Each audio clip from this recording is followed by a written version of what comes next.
Halo semuanya, di sini saya akan menyampaikan tentang penanganan psikologis anak remaja berkebutuhan khusus yang mengalami hambatan kognitif atau retardasi mental. Nah, sebelumnya perkenalkan, saya Fitriana Ayu Puspitasari, NIM 134, jurusan Psikologi, UIN Wali Songo Semarang. Nah, sekarang sebelum masuk ke penanganannya, dalam penanganan retardasi mental ini, itu penanganannya itu bukan hanya pada individu saja, tetapi juga orang tuanya, karena nanti orang tuanya juga ikut andil dalam proses penanganan yang akan dijalani. Psikoterapi. Nah, psikoterapi ini diberikan kepada anak retardasi mental untuk membantu dalam mengubah perilaku atau sikap dan adaptasi sosialnya. Misalnya dalam psikoterapi ini bisa menggunakan behavior terapi. Biasanya behavior terapi ini dikenal dengan modifikasi perilaku atau mengubah perilaku.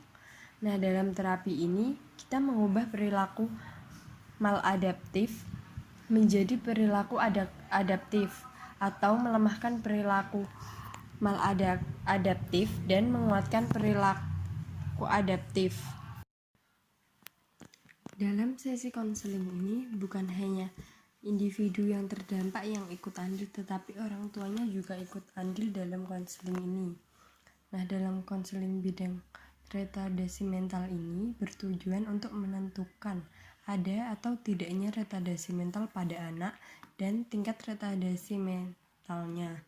Nah, dalam hal ini para orang tua itu perlu diberi penerangan yang jelas tentang keadaan anaknya. Kenapa begitu? Karena biasanya para orang tua itu sulit menerima keadaan anaknya. Jadi mereka itu perlu waktu untuk menerima, sehingga harus diberi penjelasan agar mengerti. Nah, selanjutnya itu bertujuan untuk pengaruhnya pada lingkungan sosial maupun keluarga. Nah, dalam hari ini keluarga itu juga harus diberi pengertian agar anak tersebut tidak mendapat ejekan ataupun dikucilkan dalam keluarga tersebut. Sedangkan untuk sosial atau masyarakatnya juga harus diberi pengertian yang sama tentang retardasi mental agar anak tersebut tadi dapat diterima di masyarakat. Selanjutnya bertujuan untuk kemungkinan penempatan pendidikan.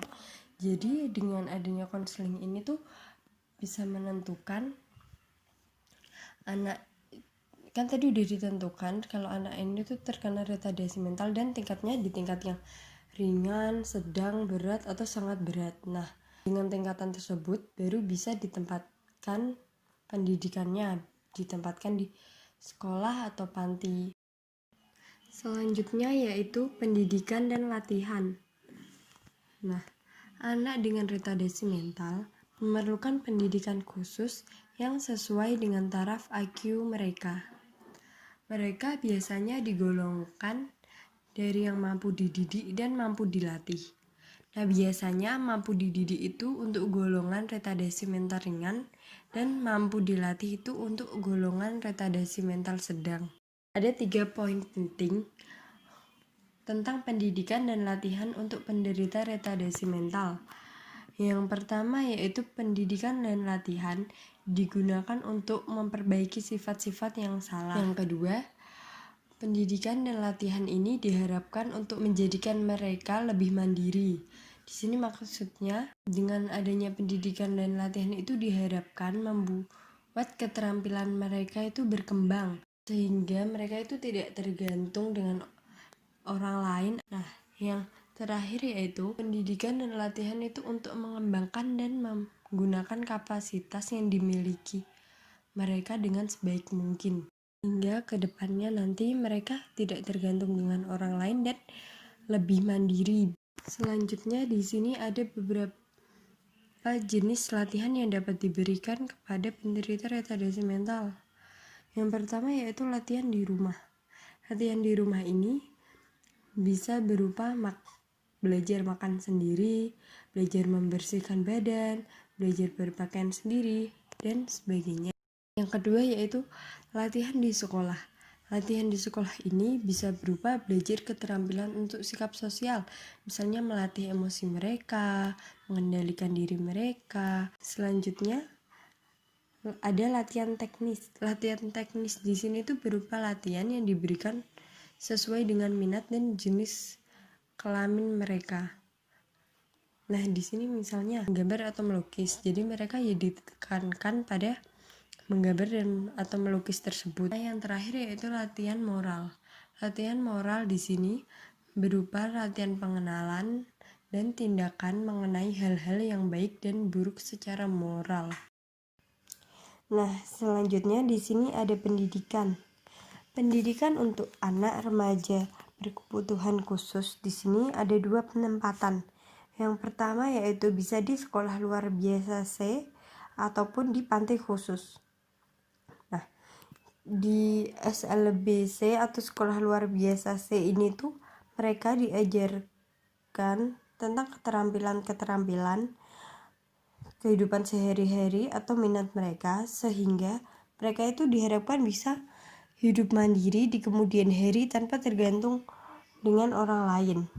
Nah, di sekolah ini juga diajarkan tentang baik buruknya suatu tindakan, sehingga mereka itu diharapkan tidak melakukan tindakan yang tidak terpuji, misalnya seperti mencuri, merampas, kejahatan seksual, dan lain sebagainya. Nah, yang kedua yaitu panti khusus.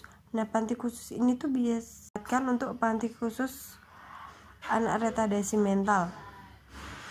Seperti itu, dan penempatan antara SLBC sama panti khusus ini tuh tergantung hasil konsultasi mereka menderita retardasi mental, terus tingkatan apa, misal sedang, berat, ringan, atau sangat berat.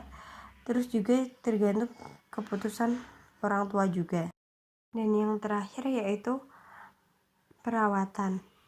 Nah, biasanya anak remaja berkebutuhan khusus dengan retardasi mental itu memerlukan perawatan seperti pemeriksaan kesehatan yang rutin, imunisasi, dan monitoring terhadap tumbuh kembangnya.